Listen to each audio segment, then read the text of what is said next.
On the same 2021, there's another side of APSSDC, which for reasons unknown, and I would be very curious to know what was the internal trigger that while the managing director is giving a letter of commendation based on successful handover and successful completion of this project, would somebody want and come and do an investigation which never ever did a single visit of any of these centers and did any single verification of this project and said this project is bogus, based on which an FIR was launched and rest is history. You all know what has happened.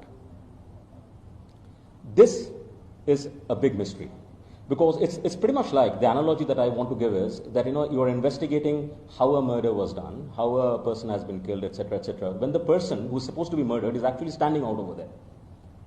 The person is actually standing out over there and you are investigating how he was murdered, where is the weapon, etc. It intrigues me. I'm not a lawyer. I'm a professional. But it intrigues me that without even first, there's an Aesop fable that if the crow says that your ear has been taken, the first thing that you should do is put your hand on the ear and see if your ear has been taken. Don't run after the crow. This is something we have learned in the schools. Why something as basic as this was not done before these charges were riled up to say that this project is a bogus project, sham project, and then allegations, wildest allegations I can't even imagine, have been filed upon me and other people, and rest is all up to you. This project was so successful that KPMG in its 2016 State of India report, KPMG Global in the State of India report, cites this project as an example and a case study of one of the most successful projects that could ever be done. All of that has been ignored.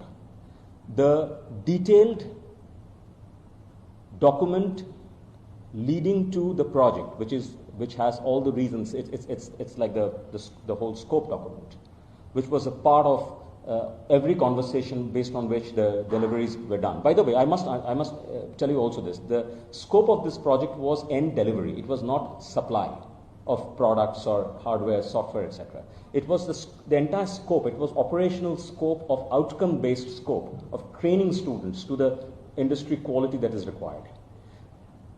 That document has been consistently been not referred to, and that document has been consistently been not brought into picture because it clearly shows the level and the depth of which this project was envisaged and what this project has been delivered. And as you would understand, when you're talking about the scope as outcome, it is not just a bill of material. People who understand engineering, I would use an engineering word, it's also called the bill of process, which is the know-how, which in many people who talk about, startup industry call IP, but it's a know-how, it's a knowledge.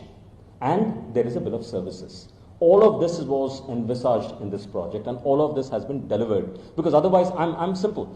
Look at the end result. If the end result is what it is in front of you and the infrastructure that was used to deliver that is in front of you, that's what the project speaks about itself. And I can always say that this project, and as Siemens, the company that I led and I worked with, we led this project successfully with our partners and our ecosystem. There were hundreds of partners and ecosystem players who were engaged in delivering this project, and this project was done absolutely successfully. Sir, again, this is a conjecture. Okay, I think the best place for this conjecture to get discussed and found out is in the courts. They have failed to produce a single evidence of this matter in the courts in the last 2.5 years.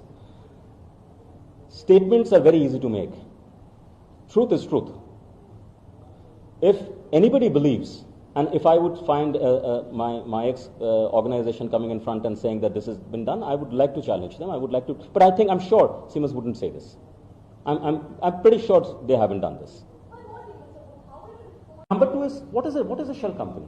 A company which is functioning, which has employees, the company which is paying salaries, the company which is paying its benefits, the company which is paying taxes. These are all shell companies. One day suddenly somebody says they're shell companies. So I may also as well say that you guys don't even exist. Does that make it truth? Any more truth than you saying that I didn't exist over here? This was a robo who came in and sat over here and spoke. That isn't truth. The truth is right in the front. By calling somebody a shell company, it's like calling in the schools, you call somebody a name. It's name calling. And that is what is happening. The problem that is these allegations are impacting people's lives, because behind these companies are individuals like me who have families. These are impacting our lives. We are not institutions. We are not companies. We are no more. I'm no more a company. These are impacting our lives, our literal lives. But what is impacting more is that, imagine this 213,000 student. It was your brother who went and got trained over there, and suddenly his employer is calling and saying, by the way, the certificate that you have given to find this employment, this certificate may not be valid because your government is saying that this was actually a scam, this certificate isn't valid. It is exactly like that. It's a nightmare. It's a nightmare for the parents of these 213,000 students. And that is what has implored me, because I have taken this last 2 years. You separately go and talk to my family and you will understand what has happened to them. But I'm not calling for sympathies, but I'm saying, please do not put the 213,000 people who got trained over there below a bus. These allegations are impacting lives.